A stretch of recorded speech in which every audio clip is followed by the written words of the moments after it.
When Jax Einvalder returned to Goldshore, the triumph against Avafine felt hollow, faded beneath the weight of what he'd lost along the way.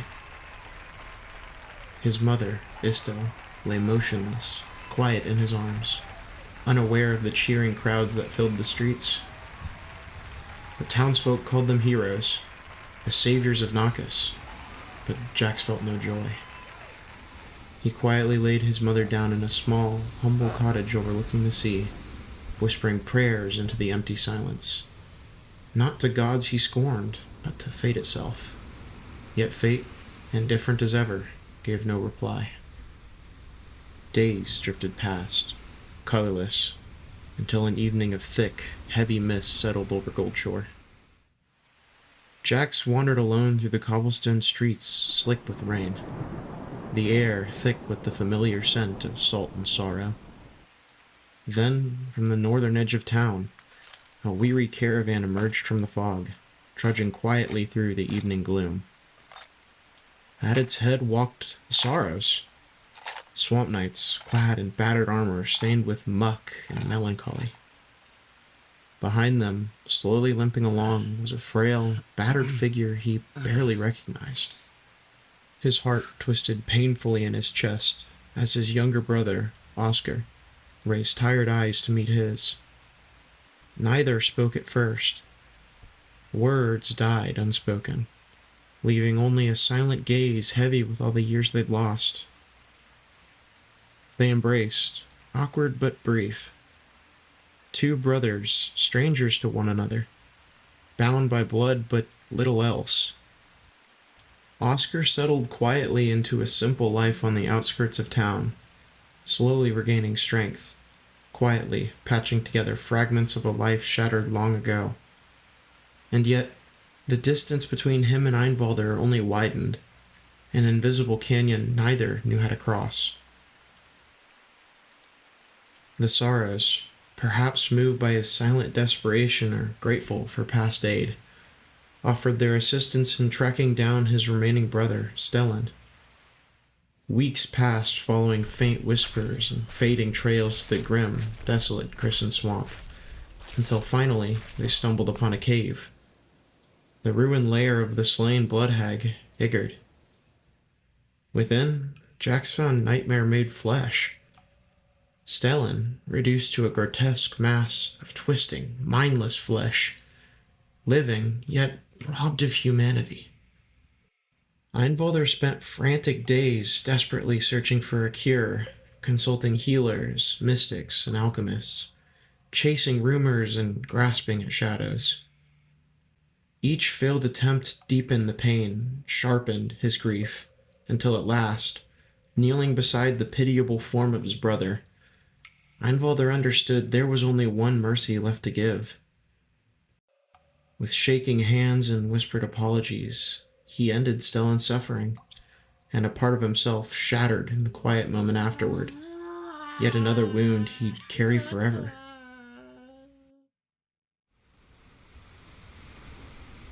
He returned home emptier than before, sitting silently at his mother's bedside, begging for forgiveness, for awakening, for anything. Yet no matter how many healers he visited, how many desperate prayers he whispered into uncaring skies, it still remained unchanged, forever trapped in her silent dream. She became a constant reminder, heavy and unrelenting, of the cost of his defiance, of carrying the name Einvalder. Months passed without notice, days blurring into a numb rhythm of quiet sorrow. Occasionally, Nilris visited, the mighty dragon sitting awkwardly inside the cottage. They ate in near silence, meals filled only by the quiet sound of waves, distant thunder, and the soft exhale of Jax's cigars. The dragon, bound to storms and freedom, seemed profoundly ill-suited to quiet domesticity, yet stayed regardless, perhaps sensing the man's quiet desperation. One stormy evening, lightning flickering across the dark horizon, Jax finally broke the quiet.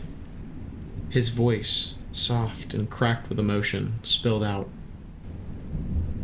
Notice, my family is broken. Not just physically, but deep inside. None of this feels right. It's not how I remembered. I chased this dream, these ghosts, for so long that I forgot to live. And in the end, I lost the people who stood by me willingly. My real family.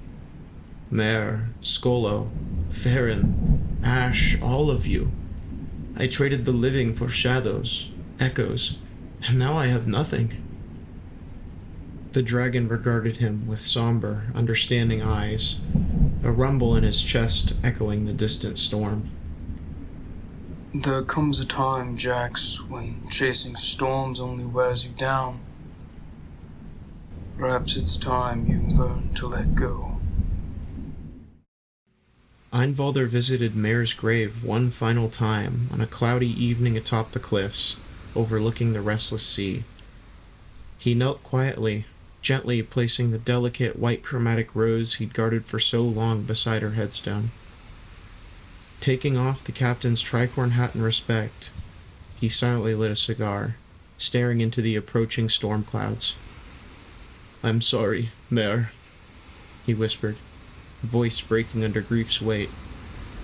"You deserved better. You all deserved better." As the storm closed in, heavy drops mixing with his tears, Norris appeared quietly beside him. The dragon's voice was gentle, yet firm. It's time, Jax. He nodded solemnly, returning one final time to his seaside cottage, leaving a careful, yet sloppily penned note for the family he'd neglected too long. "Hello, friends. If you're reading this, I've set out on a journey. It's clear I don't fit or belong here. During my years as a slave, I was stuck in the past while the world moved on. I was chasing ghosts, echoes of a family. I need to find myself again and grow up. If you need me, find Norris. He's showing me how to thrive in isolation and find a purpose. I miss you all more than anything, and if another threat emerges or if you want to catch up, please reach out." Ironic, isn't it? The same way I was exploited by enemies is how I will be found by my friends. The Einvalder name, the Einvalder residence.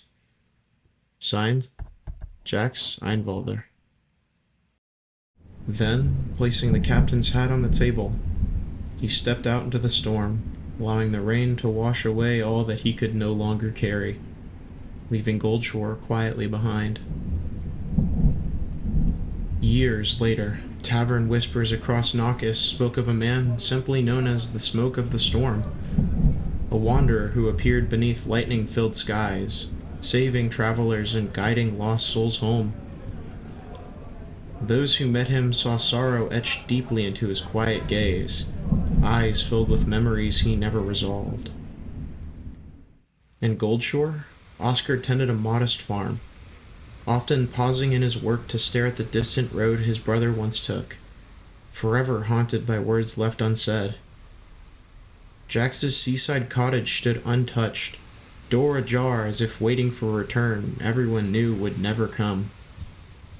Within, Estelle remained peaceful in her endless sleep, a monument to quiet tragedy. Mare's cliffside grave bloomed with wildflowers each spring, the white chromatic rose resting gently beside her stone. Unfading, a quiet testament to friendship and sacrifice. Travelers passing by spoke of the beautiful yet melancholy sight, never quite knowing the depth of its sorrowful tale. Far away, beneath storm-ridden skies, Jax Einvalder walked quietly onward, accompanied by the silent presence of Norris. He spent nights in solitude, smoking cigars beneath stars hidden by clouds, quietly coming to terms with the ghosts he carried. Though tears fell unseen in the rain, in time he learned to live alongside sorrow rather than beneath its weight. And in that gentle acceptance, he found the closest thing he'd ever known to peace. An isolated freedom beneath skies forever filled with storms. The end.